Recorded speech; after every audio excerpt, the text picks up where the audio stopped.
Hello, everybody. My name's Len Monheit. I'm the Executive Director of the Global Prebiotic Association and the Collagen Stewardship Alliance. I also am the CEO of Industry Transparency Center. And I am Steve Imgrund. I am the Communications and Marketing Director for ITC, the Global Prebiotic Association, as well as the Collagen Stewardship Alliance. And we're recently returned from Vitafoods in Europe, and it's the first of its kind in that after 20 some odd years, Vitafoods moved from Geneva into Barcelona, a new venue. So we've got a little bit of a recap, our thoughts on that venue and our thoughts on that event. Steve, I've been over 20 of them, so maybe we'll start and let you describe your first impressions and first experiences. Yeah.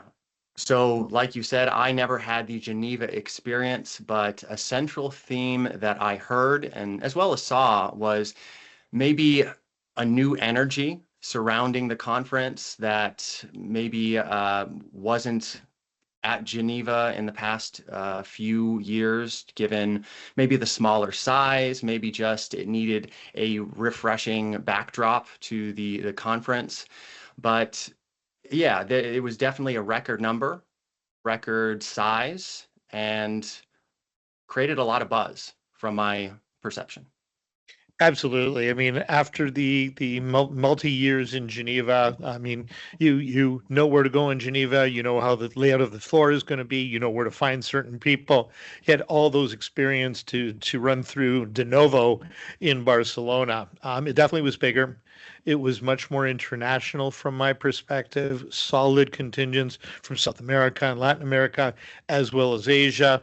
But there was an energy on the floor. I mean, given these troubling geopolitical and international times, people were there to do business, and I think that they had some success. Yep, absolutely. And from what I was seeing, common themes were a lot of women's health, active aging. Um, there is maybe a move away when we're thinking about women's health. This is a category that is getting a lot more attention, and rightfully so. Women overall do drive more purchasing decisions, and when we're looking at products that are really targeting women's health, as well as just overall, uh, women's health, then we're seeing more specific specific products that are addressing problems throughout the life cycle. So these are hormonal balances, menopause. This was once thought of as something that women were just kind of supposed to grit through and power through, but we are now really seeing a more of an understanding that this is not your destiny, and we're seeing product ideation and product launches that are specific for, improving a lot of these symptoms that are so common.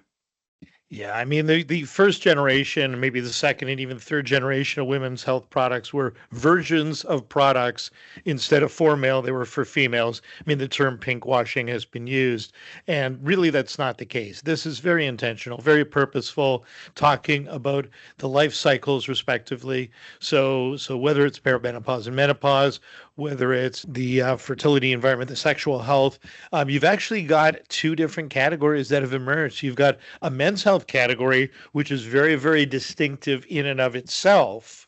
And then you've got a women's health category, and it's not versions of the same. It's not a mere representation anymore. They've really diverged into separate supplement and health product categories. So that is certainly an evolution, very, very manifest on the show floor.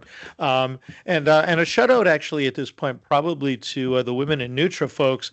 There were a lot of events in and around WIN, its efforts to promote the gender equality, diversity, but also ensure that there's more research and there's more scientific efforts into understanding the development of product for women. So that was very evident on floor in the activities, the agenda of events during the course of the show. So kudos there. Yeah, so certainly we're seeing central themes, women's health, as well as longevity. I was seeing a lot of maybe an active aging focus, and we're seeing more outcome measurements be defined through, aging biomarkers, cellular health outcomes. So it's more broad or actually, I should say more specific than kind of the previous anti-aging claims that we were seeing. So we're now seeing more science behind the active aging space, which is nice. Yeah, and again, those generations, with my experience in the industry, the earliest term was anti-aging, combating aging. Then it morphed a little bit into healthy aging.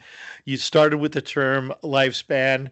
I think that there's certainly the markers of aging to extend lifespan. But I think, and we've seen this in North America with blue zones and other conversations, it's really about health span. And I know that there was some content and there was some dialogue on the show floor talking specifically about health span. And with us at ITC and the programs that we do for Naturally Informed, for the last 3 years, rather than doing healthy aging as a virtual conference, we've actually entitled it Active Aging. I think the term still works, and it really does include themes such as movement. It also includes this energy, whether that's brain energy or energy for power. And it also includes the I want to age, but I also want to look good while I'm aging. So this active aging and expands the demographic to more than the 45, 50 years old, I think is a resonant theme. We certainly saw it on the show floor. We saw it in the education that was presented. Absolutely. And another thing that was central, and I would see a very, very big takeaway for me, was also really third-party testing is becoming the standard. Whereas once it was something more niche, it's really kind of becoming more of a competitive baseline rather than a premium service that companies are using. And that's good to see. I mean, all the parameters about quality are important, as is clinical research, but we're also in a much more transparent environment. So I think that there's an expectation that baseline has risen, as you said, Steve. We've got a specific interest in collagen. We run the Collagen Stewardship Alliance. On the one hand, I was really pleased to see the attention that collagen was getting on the show floor and in the education. And I was part of a collagen symposium that happened the first day of the show, which was very, very well attended. And that popularity about the collagen category is wonderful. But there's a caveat there. And I think for every 3 collagen companies that were the traditional animal sources, whether that was bovine, porcine, marine, chicken, egg, all of those sources, for every 3 of those companies, I saw one non-animal collagen company that was displaying their wares. And really, that area of the marketplace is so misleading and it's so against the premise of transparency. Collagen, as we know from our perspective, is an animal protein. There are other technologies that are creating collagen mimetics, things that in some fashions behave like collagen. In some cases, they only behave like the constituent amino acids.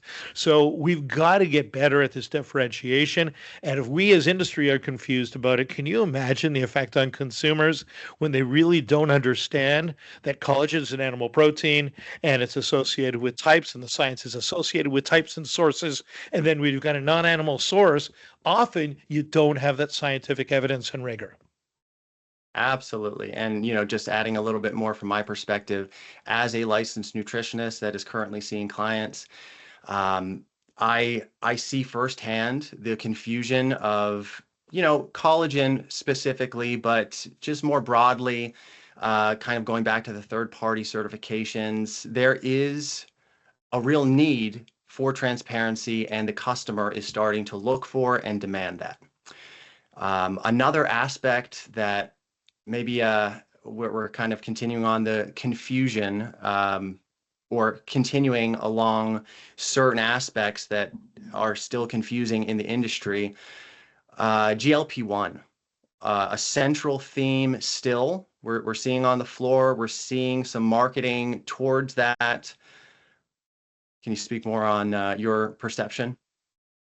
So, as in many cases, whether we're talking about the emergence of gummy formats, things like that, a lot of the innovation or a lot of the thinking in areas such as that tends to reach a critical mass in the United States before tipping over. I mean, we've got our ITC research that shows that the GLP-1 related effects and nutritional support needs are a little bit more understood and acute as health concern areas in the United States.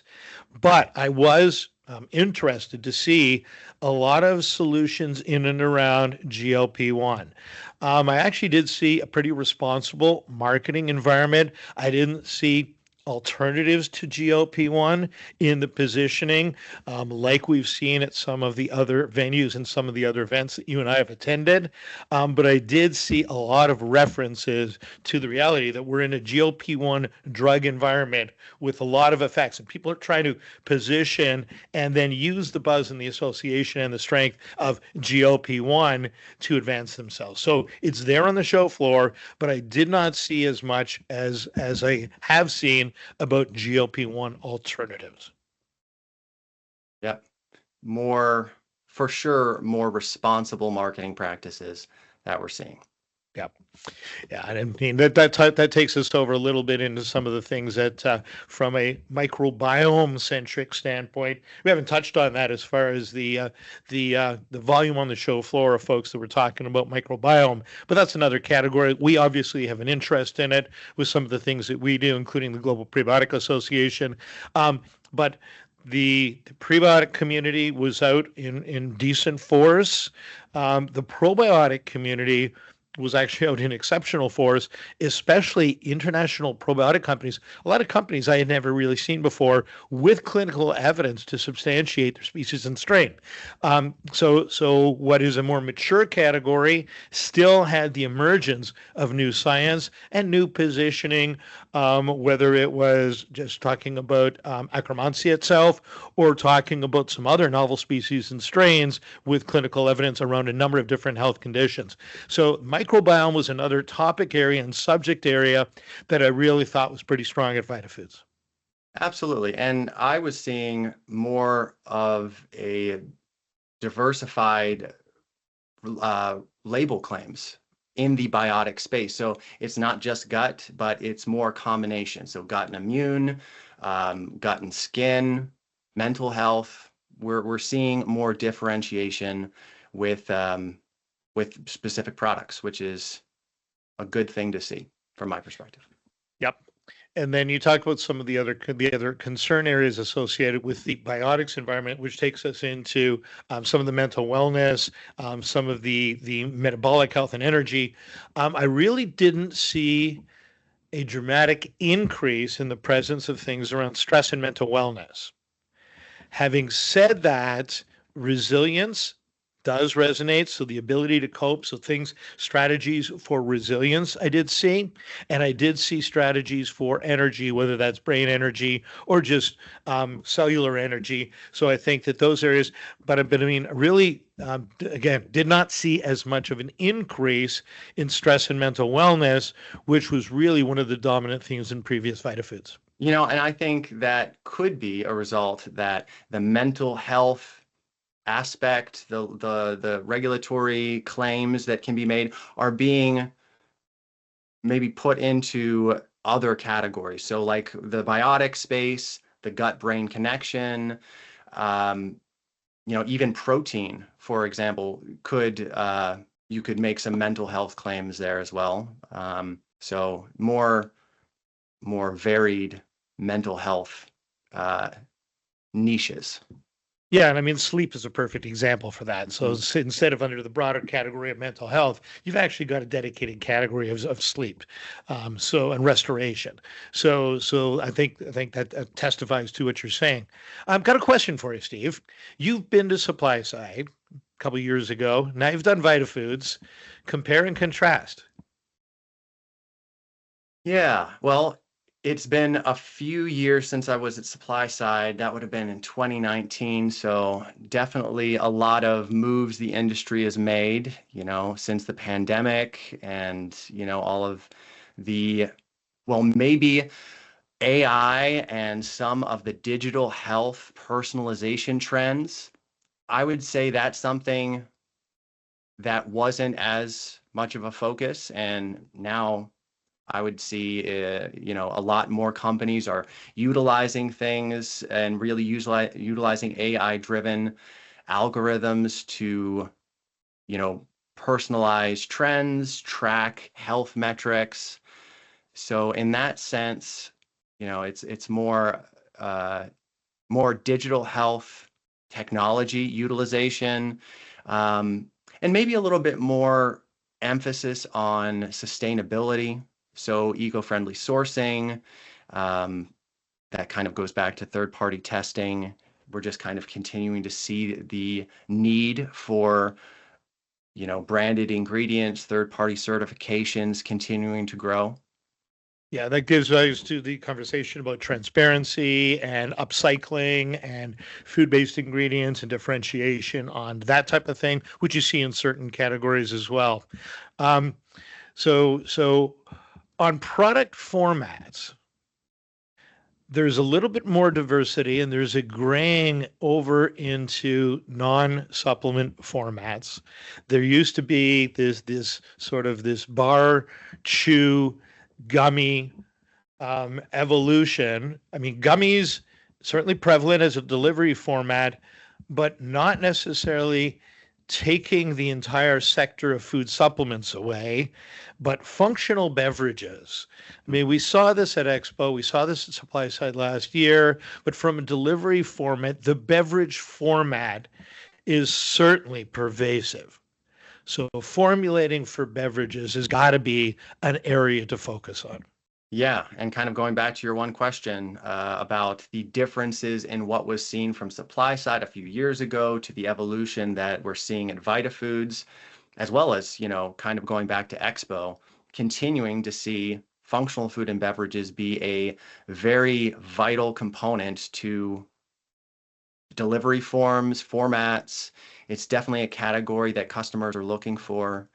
And when we're looking at what are the differentiators that will make companies succeed versus no, probably it's going to be sustainability, information on sourcing. Are they using adequate dosing? Are they transparent in their labeling? Yeah, one of the implications, it's interesting. One of the companies that we work with at Vitafoods was sampling a milk product, and we talked about some of the challenges as you get into these innovative beverage and food formats. That you've got to have the analytical support and be really technical experts in the behavior of your ingredients in order to be a full solution provider. So that's a challenge that's inherent. I mean, you've got the analytical techniques that are pretty well established when you're talking powders, capsules, pills, that type of thing. But as you start getting into the more expanded, whatever you want to call them, formats, recoveries in analytics, and showing that you've actually got active in your finished product formulations becomes an interesting technical challenge in some cases. Let's switch gears just as we sort of head home here. Barcelona is a city. I mean, I know that when it was in Geneva, you sort of knew where everybody was going to be. You had your daily routines established. You even knew where people, as I said, were going to be on the show floor. So the new show venue meant a little bit of hopping around. I think we put on a few miles each of the days, Steve, running back and forth. It's also a interesting sort of daily routine. The restaurants in Barcelona typically don't set up for dinner until 8 or 9 p.m. I think that took a little bit of an adjustment, and there's other lifestyle things that took a little bit of an adjustment this first time in Barcelona. Yeah, being an American and having a dinner at 8 or 9 o'clock is a little bit of an adjustment, but I would say with the views and the culture and the architecture of Barcelona, you can find plenty to do.